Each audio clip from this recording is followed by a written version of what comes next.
Skeptic, when's the last time you checked your inbox? You've got dozens of Q&A questions. Oh yeah, I forgot I said I was gonna do that. What, are you some kind of lazy asshole? No, I did try to do it, but it was kind of awkward. Also, a lot of the questions were so good that they'd require like an entire video to answer them. Like this question about free will.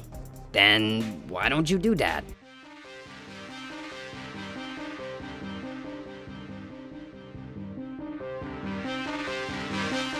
Oh yeah! Can I just finish my sandwich first? Where did you get a sandwich? I found it. What? When? Just now as we were talking. Don't. Boss. Don't. You can't just eat food you find laying around. No, it's fine. Stop! Oh man, I think the meat went bad. Then put it down. I can't stop eating it, bud. Boss, stop eating the rotten sandwich.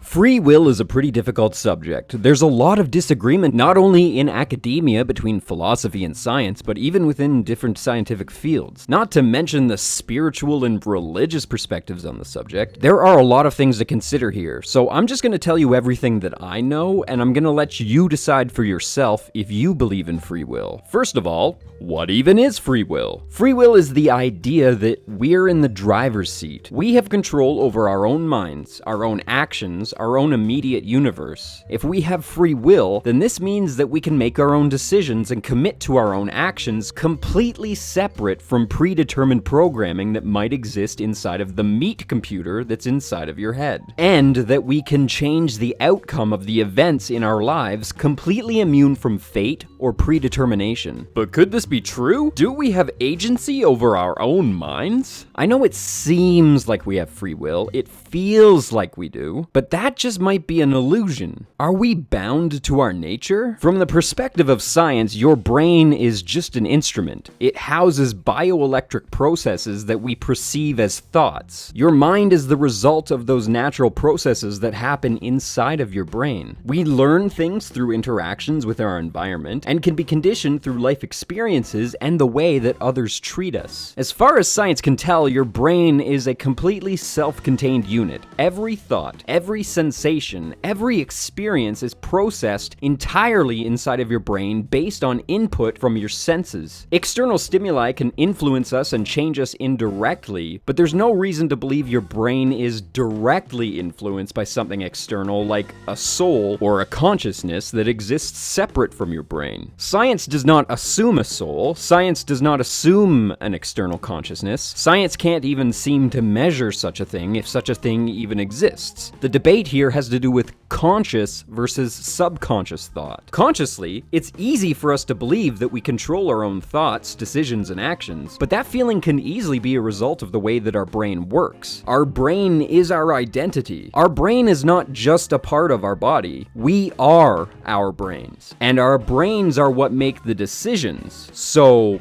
that means we make the decisions, right? Well, it's not so simple. Our subconscious mind seems to make decisions before the conscious mind is even aware a decision has been made. This was first observed with the Libet experiments. Libet had subjects wear a device to monitor their brain activity and sit in front of a very quickly spinning clock. While watching the clock spin, they were told whenever they felt the urge, flick their wrist, and record where the clock was when they made the decision to flick their wrist. According to the data, subconsciously our decisions seem to be made several hundred milliseconds before our conscious mind is even aware a decision has been made. When you remove the conscious brain entirely from the equation, things get even stranger. There's a certain form of blindness where the eye and the receptors of the brain still function, but they do not communicate what they process to the conscious brain. When subjects with this condition are exposed to certain stimuli, like pictures of silly faces, the subject will laugh, smile, or even change their mood. Also, Also, they can walk down a hallway that has obstacles in it, and they can manage to navigate down the hallway without hitting a single obstacle. When asked why they laughed at silly pictures, or why they changed direction halfway down the hall, the subject always makes some kind of strange excuse, like, oh, I was just thinking about something funny, or the left wall was slightly smoother than the right wall. The same seems to happen when someone is hypnotized and they're told that they're in an empty room. They'll avoid objects and make excuses completely unrelated to the obstacle they're avoiding. Now, there's lots of ways to interpret this data, but it appears at first glance that the subconscious mind argues with itself and comes to a decision based on predetermined programming. And the conscious mind, the part you believe is making the decisions, serves mainly as an excuse maker. A lot of the logical reasons someone might make to justify their actions may just be the conscious mind making excuses for a decision process they were basically removed from. As far as science is concerned, there is no such thing as free will. It's simply an illusion. We are completely bound by our biological nature. Every decision we make is based on natural responses, conditioning, and evolutionary programming. There is some debate about Lebet's experiment, and even some suggestions that there is a free will to veto a decision after the subconscious mind has suggested it. But this is only one way to interpret the data. There may be a better experiment later on that helps us understand the brain even better. The problem with trying to measure free will scientifically is it requires scientists to imagine a way to measure it. And really, if you think about it, if we really don't have free will, we may be fully incapable of even inventing a method to measure it. And if you want to get really deep, we can talk about how if we were to go up to the 5th dimension and look down at the 4th dimension, we would notice that our destiny is set in stone. There's absolutely no way to change your future. There's no way to change your past. Every decision you made was bound to happen anyways.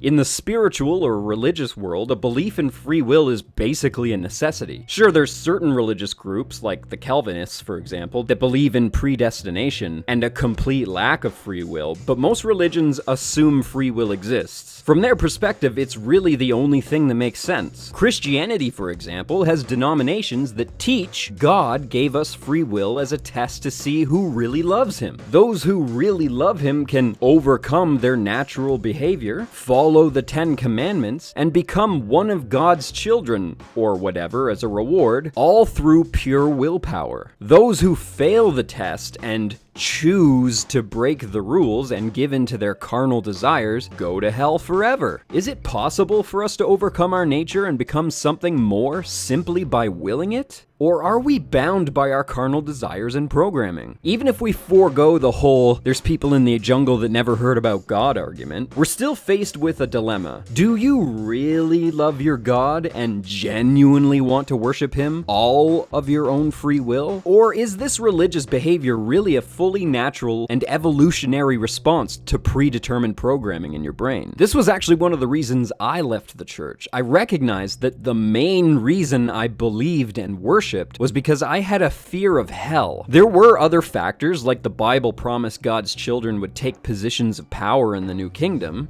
but hell was the main factor. I was so hung up on the fear of eternal punishment and the excitement of eternal power that I changed my behavior to suit what I believed would lead to a more desirable outcome. That's an extremely Darwinian response to stress versus pleasure stimuli. As animals, we have a desire to avoid stress and seek pleasure. This is how we survive. It's how we know we need food. It's how we know our bodies are overheating or too cold.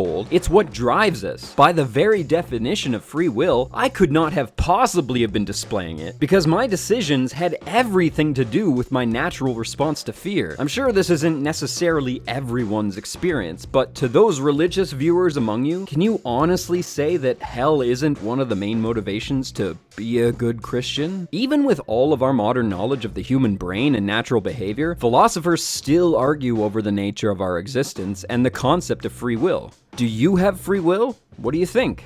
Well, this was fun. Maybe I'll do this again. If you have any questions, like, is atheism a religion? Or what is postmodernism? Or is morality objective? Or even, can a skeptic believe in God? Just leave your questions in the comment section below. If some really good ones float up to the top, I might answer them in the next Armored Answers.